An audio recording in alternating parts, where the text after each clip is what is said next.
Hi there, Louis from Spitfire Audio. Today I'm going to be taking you through a short piece of music I've written using some of my favourite Spitfire libraries. The libraries I've used are eDNA, which includes a huge collection of our orchestral recordings that have been warped and synthesized to make some really fantastic patches and sounds. I've used a little bit of Harp Swarm, which contains some beautiful tremolo and pluck patches, as well as various gliss patches.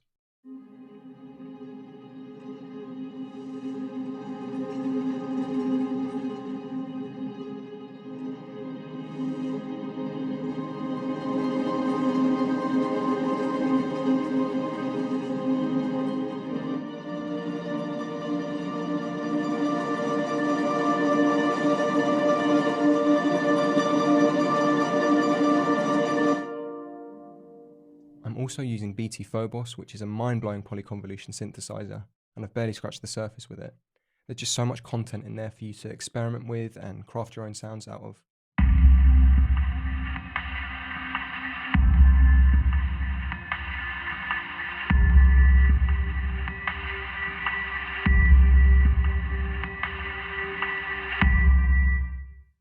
I'm actually working with it quite a bit on this film I'm scoring, and it's just been tons of fun to explore. I've got a bit of glass and steel peppered in as well, which also uses our eDNA engine. Now this library is a real treat. There's some really nice hits, as well as some evolving sounds and rhythms, which you can manipulate with the engine's gate sequencer. Apart from that, I've actually used quite a few of the labs instruments as well. We've got pill guitar, a little bit of labs drums, soft piano, and amplified cello, which I've fallen in love with. The distortion is great. And all of the lab stuff is free for you to use right now, so if you haven't already, go and check it out. Now, because I didn't really get a brief for this piece of music and I'm not writing to picture, something that helps me come up with ideas is a stream of consciousness. There's no right or wrong way of doing it. I mean, I usually have my phone on me, so if I see anything that inspires me or come up with any strange thoughts, which usually is the case, I will write them in on the notes section of my phone, as nonsensical and grammatically incorrect as they come. And it's good because I can look back on those notes and pick and choose and draw things out of them, whether that be a title for the piece of music or, I don't know, create a story in my head that just helps focus the music in a direction. So that's something that works for me if I'm a bit stuck for ideas and I've got nothing to work off. I've had a bit of experience with these libraries before, eDNA in particular, so I knew what patches I wanted to use for this composition.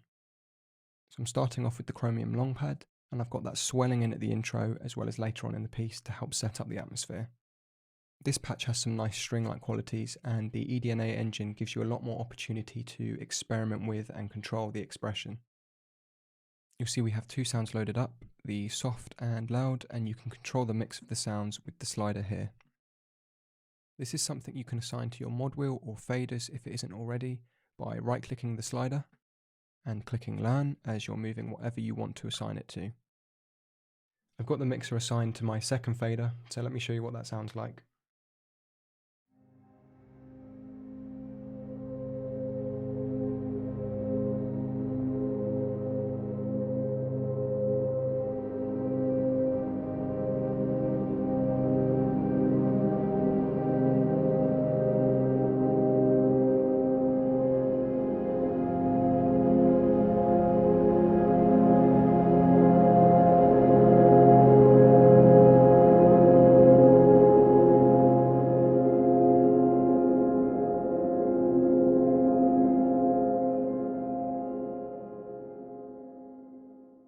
You can also oscillate the mixer by clicking here, and then adjusting the rate at which it oscillates.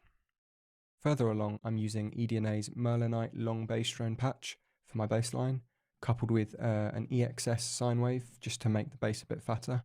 Christian's actually covered how to do this little production trick, so I'll leave that video below in the description for you to check out after. As well as this, we also have the White Lioness patch entering about halfway into the piece and the Sangrel key patch finishing things off at the end. And both these patches make full use of eDNA's mixer. I'll play you the Sangrel line as there's more of a contrast between the two sounds, and you get a really nice effect when you automate the mix between them.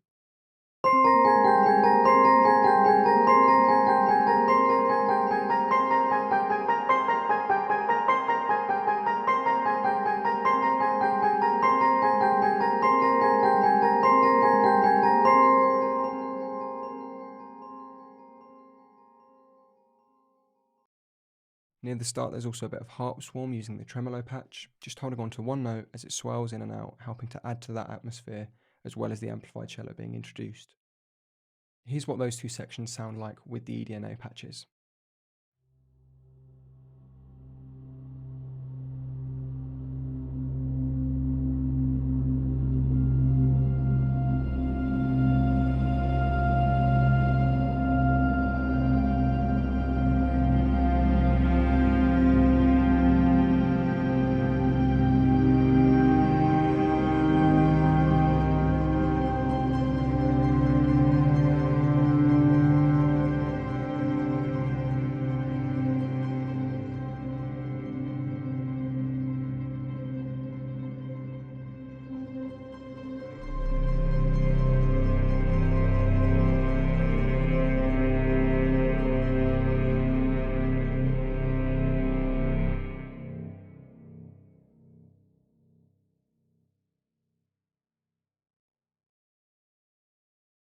It's time to show you what the soft piano is doing. So it starts by playing a falling sequence of fifths, and then playing some rising sixth intervals before falling back to a fifth. And this little sequence repeats itself later on, played in half the speed. While that's happening, the left hand is supporting the bass by playing a little octave pattern. At the end we build to the piano ending on a C major, which is interesting because the piece has been based around the key of a C minor the whole time. The added minor seventh, which is B flat, gives a slight E diminished feel to the chord, before falling to the minor sixth, which is A flat, giving the chord that augmented quality and a slight unsure ending to the piece. It's worth noting that I've used some reverb plugins in the final mix that aren't available on this session, so if you want to hear the final mix of the piece, please check our SoundCloud in the description below. Now, checking out our pill guitars, we have one predominantly playing minor thirds on a C, while the other one has its chance to shine playing a melody later on. Looking at the lab drums, we've got a simple kick rhythm throughout, as well as some reverse cymbals. To get the reverse sound, I simply recorded the cymbal into a track, right-clicked, bounce in place, which gave me the bounce. If I click on the bounce, make sure I'm on file and the whole area is highlighted, I click functions, and then reverse. So the first reverse cymbal helps bring in the second section of the piece, and then I've gone and looped the file towards the end of the piece. Here's the lab section singled out starting from the piano.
We're missing two more libraries. Firstly, with glass and steel, I've got the ceramic water patch.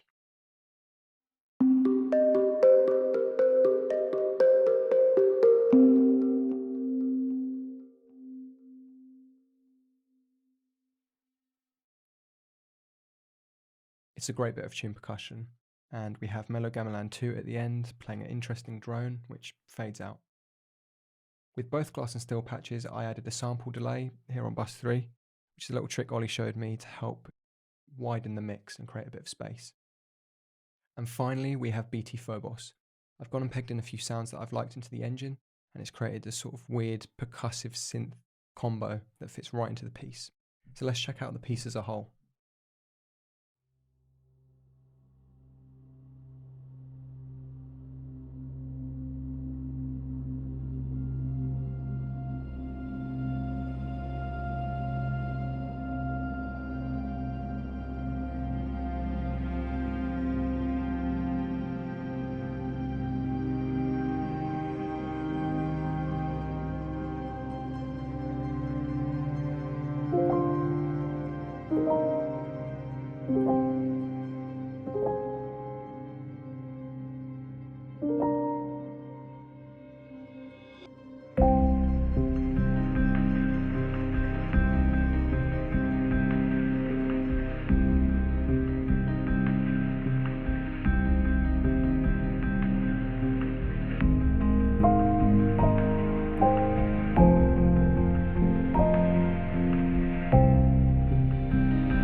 Thank you very much for watching. Make sure to check the description for everything I've mentioned beforehand, and I'll see you in the next one.